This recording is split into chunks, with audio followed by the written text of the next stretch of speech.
We're at Fire Station 21, the newest fire station for the city, out in the growing northeast part of town where fire service delivery has been picked up by stations that are a little bit further away. So a much needed addition to the city fire service. We needed to make sure we were able to respond to their calls.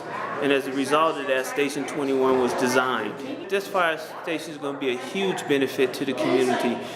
This station has been in the planning stages for about 10 years now, and we hope to continue to serve the growing population of this northeast area of Colorado Springs. And we project that we will run about 900 calls a year from this facility.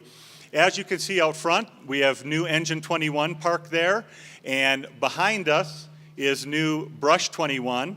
And this station will be staffed by 4 firefighters 24 hours a day, 7 days a week to serve the neighborhood up here. You know, this is a second day in a row for me that I've had an opportunity to take a look at cutting edge, really unbelievably forward-thinking design. This to me is not only a demonstration of blending functionality with efficiency, but also community partnership.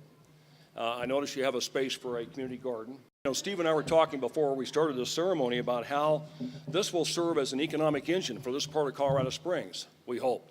That will attract more businesses out here, more employers out this way. Certainly you folks who live here, I hope, will be comforted that you've got, in my opinion, the world's finest fire service right here in your neighborhood looking after you. So we're just very thankful. Mayor Bach at this time will open or uncouple the hose, and that will serve as our ribbon cutting. And so those of you that would like pictures of this historic moment, the time is now. All right. Thank you, Mayor.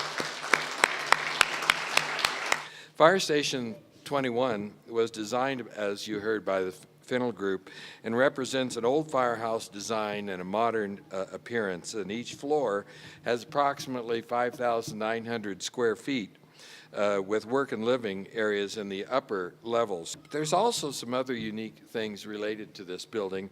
According to the El Paso County Health Department, Fire Station 21 will be the first building in the county to have an approved gray water system. It is also reported that it will be the first large building in the state to have such a system, so it's not just the county, but in the state of Colorado, in which the water will be processed from showers and washing machines and will be used to irrigate water for the landscaping as well as the community garden. My name is Dan Mullen, and I'm a member of the Citizens Oversight Committee for the Public Safety Sales Tax. In 2001, the citizens of Colorado Springs were asked to help fund a safer city through adoption of the Public Safety Sales Tax. Presented with a list of very specific projects and goals meant to broaden and enhance the capabilities of our police and fire departments, the members of our community voted in favor of the tax, volunteering more of their income to strengthen security and improve the quality of life for all of our citizens. Most of the projects originally placed before the voters have been completed, including the construction of the Stetson Hills and Gold Hill police substations, Fire Stations 19 and 20, and our reason for gathering here today, Fire Station 21. Fire Station 21 is an important building for our fire department and our community. It's designed to provide a high level of operational efficiency. This means firefighters can respond faster to calls, which promotes greater public safety. Station 21 also demonstrates something else. It proves that it costs less money to build green, sustainable buildings. The building cost of approximately $200 a square foot for the construction cost of this station is comparable to other similar-sized facilities, but there's a difference. This station has a number of passive and renewable systems that reduce energy use and reduce water use, and these systems are actually included in that construction cost. So basically, the station has built in the savings for the out years today. The building is being certified under the U.S. Green Building Council's LEED program. The project is scheduled to receive a LEED Platinum certification. The certification is important because it positions our community among other sustainability leaders around the world. We know this is important because it saves energy and utility costs over the life of the building, which could be 50 or 100 years. But what's probably most important is the sense of community that's created by the station. Having the community gardens and inviting neighbors in and maybe sharing what we learn about efficiencies of the buildings and the systems is just one way that we can help build community. So Fire Station 21 is a green building. It is LEED Platinum certified, so that we have a gray water system, we have solar panels, we have passive solar that'll all combine to make this a very efficient building. We're told it'll save approximately 60% on utilities versus a traditional building of similar size. We paid for everything up front as part of the construction budget, and if you compare the cost of the construction to other buildings like this, it's basically the same.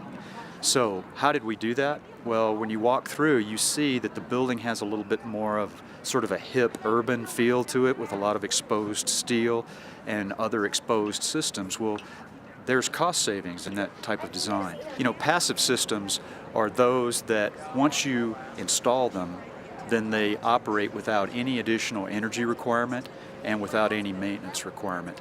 And so this facility has a number of passive systems, including thermal mass walls. So wherever there's brick on the inside, some of that brick is a very dark color. So in the wintertime, it absorbs the heat, and then it can radiate that heat back out into the space. You know, there's an abundance of daylighting in this building, and all of the light fixtures are fitted with photocells and motion sensors, so those lights would all be off on a day like this when we have bright sun and lots of light coming into the space. And that'll even improve during the wintertime. If you walk down through the main hallway and you see these 2x2, they look like fluorescent fixtures. They're really not. They're LED.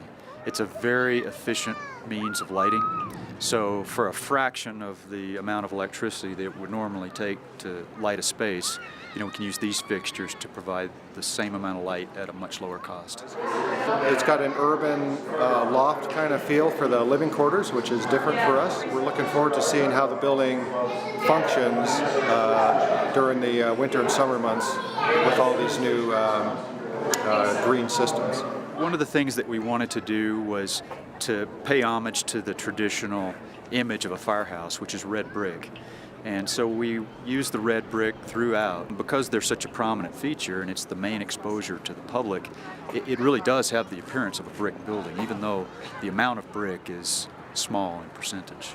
It's so nice to work with folks that have a vision for something that's, you know, it meets the functional and operational requirements and provides great service to the neighborhood and to the community. But beyond that, you know, it just demonstrates so many great examples of prudence in spending our tax dollars and conserving our resources. I mean, this building starts to symbolize those values, and we're excited about it. It shows the community that we can be innovative and forward-thinking in our vision for buildings and how we use technology to make them more efficient and ultimately to provide better service and save tax dollars.